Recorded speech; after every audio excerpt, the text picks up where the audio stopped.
What is going on, guys? In today's video, I will show you the new best Thorns warrior build in Path of Exile 2 0.3 update. This build is super unique because instead of avoiding damage, we are actually embracing it. As the more damage we receive, the faster the enemies will melt. The core of this setup revolves around a unique helmet called the Crown of the Pale King. Without it, the entire concept doesn't work, because this helmet takes every incoming hit and converts it into the Thorns damage, while also triggering effects like the Barbs and the Quill Burst. These not only deal additional retaliation damage, but also give the build that satisfying visual identity. So spikes are erupting, bursts of the barbs are flying out, and enemies are endlessly being punished for trying to hurt you. If you are playing in SSF, then you're going to want to hold off until you find this helmet, but in the trade leagues, it's your absolute top priority. Then another key piece that boosts this build is the Warbringer's Anvil's Fate mechanic. Traditionally, one of the biggest hurdles for the tanky builds is the clanky downtime when the armor breaks, by leaving you exposed. But with the Anvil's Fate, that entire friction point is removed, so suddenly, maintaining stacks of the scavenge plating is effortless. Your defenses will never collapse, and your retaliation damage just keeps working 24/7.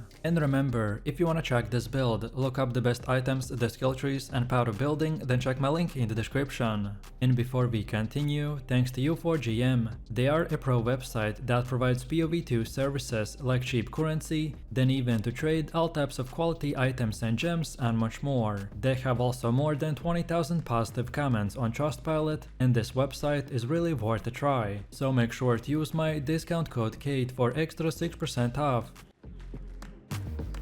So let's take a look at our skill gems. At the center we got the Thorn skin, and we're using both the Thorn skin 1 and the Thorn skin 2, depending on how much spirit you have available. You need to think of the Thorn skin as your retaliation aura. It needs to be up at all times, and your job is to manage the spirit so you can keep it active consistently. If you invested into additional spirit rolls on your gear, then you can stack multiple Thorn skins together, which will feel amazing because you're essentially wrapping yourself in a double coat of spikes. The more uptime, the more damage monsters will deal to themselves by just hitting you. For endurance and survivability, we rely heavily on the magma barrier, which interacts with the charge regulation to keep endurance charges flowing. And while we are speaking about the endurance charges, they're huge here, because they scale your mitigation and by extension your Thorns damage. To complement this, Resonating Shield is an occasional button press that might not feel that flashy, but it's deceptively strong. Hitting it regularly while mapping will keep your endurance charges topped off and make you feel unstoppable. Defensively, your setup revolves around the scavenge plating, magma barrier, and resonating shield, which are all linked with supports that extend duration, reduce cooldowns, or even boost armor scaling. And this is where you see how your defense literally becomes offense. The longer your plating and the barrier stay active, the more enemies beat themselves to death by trying to get through.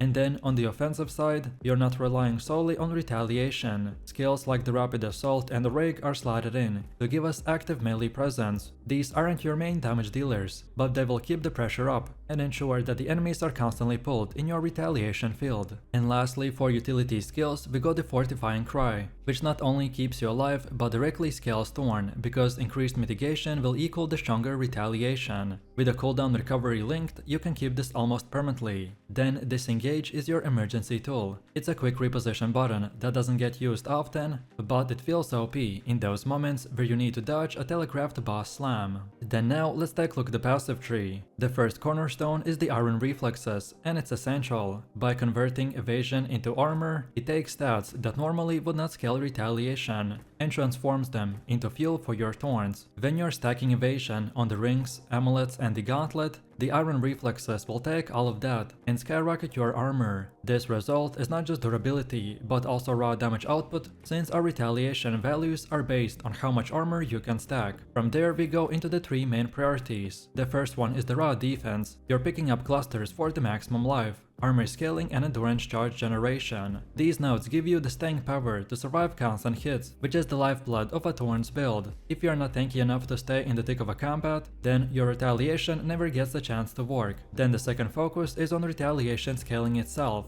The tree will include several passives that boost reflect damage, increase the effect of Thorns, and synergize with the physical scaling. Unlike crit focus builds that chase multipliers, this one leans into the consistency. Every hit you take will become guaranteed damage output, and that output will multiply into packs where the monsters swing rapidly. And then finally, our last focus is on utility and sustain. Regeneration nodes, block recovery, and the cooldown efficiency are all picked along the way. These will give you fluidity to keep your Warcry's barriers and the Thorn skins active without the downtime. It means that you're never caught waiting for a cooldown to cycle, or left exposed without your defenses.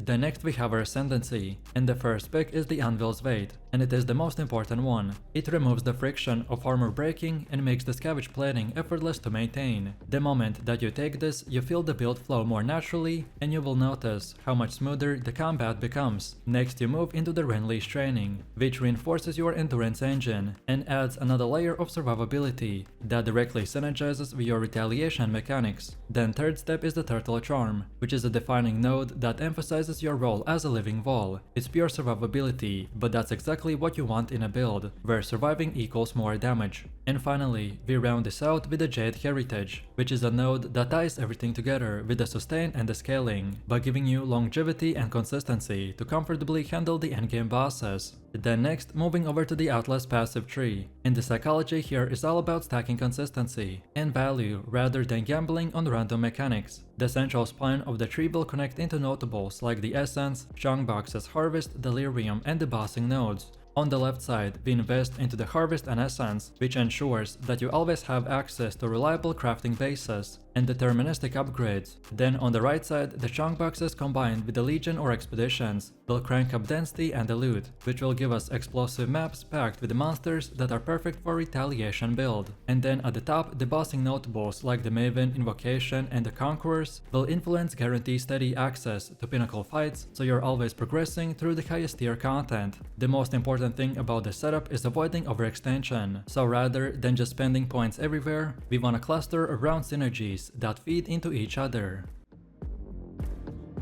Next up is the gear, and the first rule of gearing is to upgrade your Thorns gear at the start of every level bracket. The Thorns damage doubles at every stage, and if you neglect upgrades, then you will feel yourself falling behind quickly, so stay on top of it, and your damage will always feel smooth. The best in slot shield is the China Box Pillar. This thing takes your retaliation damage to ridiculous heights, especially when paired with a Scavenge plating. If you can get a corrupted version with the Thorns damage, then that's the best in slot. Then your spear does not need to deal DPS directly. Instead, look for modifiers that boost Thorns indirectly, so things like gain percentage of damage as extra damage, and sockets for the Sakaval's Rune of the Sky. Then for boots, the Briar Patch is your target, ideally with 2 sockets and a corruption for the high movement speed. Then the body armor should be in a high armor base, with maximum life and resistances. You can go for spirit rolls if you want, but remember that usually it will cost you a maximum life roll, so the trade-off is up to you. Then for amulet, the solar amulet is best in slot. You want one with another spirit roll, maximum life, percentage increased maximum life, and capped resistances. Then our belt should carry a high physical Thorns roll, a high armor base, maximum life and resistances. Then on gloves and rings you wanna fill it with the life, capped resistances, and ideally evasion to scale armor through the armor reflexes. And then anoint is our last thing. If you are on a budget, then go with defensive reflexes for a cheap black anoint. But if you got more to invest, then the Molten Being is a great mix of offense and defense. And then finally, for pure damage, the anoint called Cook will bring extra punch. And now finally, let's see how to actually play this build. The rotation is simple, smooth and incredibly satisfying. You want to keep the Thorn skin active at all times, because that's your bread and butter and you never want to be caught without it. You'll want to cycle Magma Barrier and the Resonating Shield to keep endurance charges flowing, and then you can drop the Scavenge Plating whenever it's ready, because it multiplies your retaliation damage by a huge amount. Then for offense, you weave in Rapid Assaults and the Rake to keep enemies engaged. They're not going to be the star of the show, but they will keep the pressure on the packs and bosses while your Thorns do the real work. Then use Fortifying Cry on the cooldown for survivability and retaliation scaling, and keep Disengage in your back pocket for emergencies. When you're mapping, the playstyle is almost brainless in the best way, so you charge into the backs, your Thorn skins will trigger, enemies will slam into you, and they will instantly explode from their own damage. In the dense content like Delirium or Legion, it feels incredible, because the more enemies swarm you, the faster the screen clears. And then when it comes to bosses, it's about patience. You're not trying to burst them down in seconds. Instead, you stay alive to keep your defensive layers rolling, and let the bosses bleed themselves dry. With the Crown of the Pale King and the Scavenge Plating scaling, they will fall shockingly fast, and you will feel completely godlike the entire time.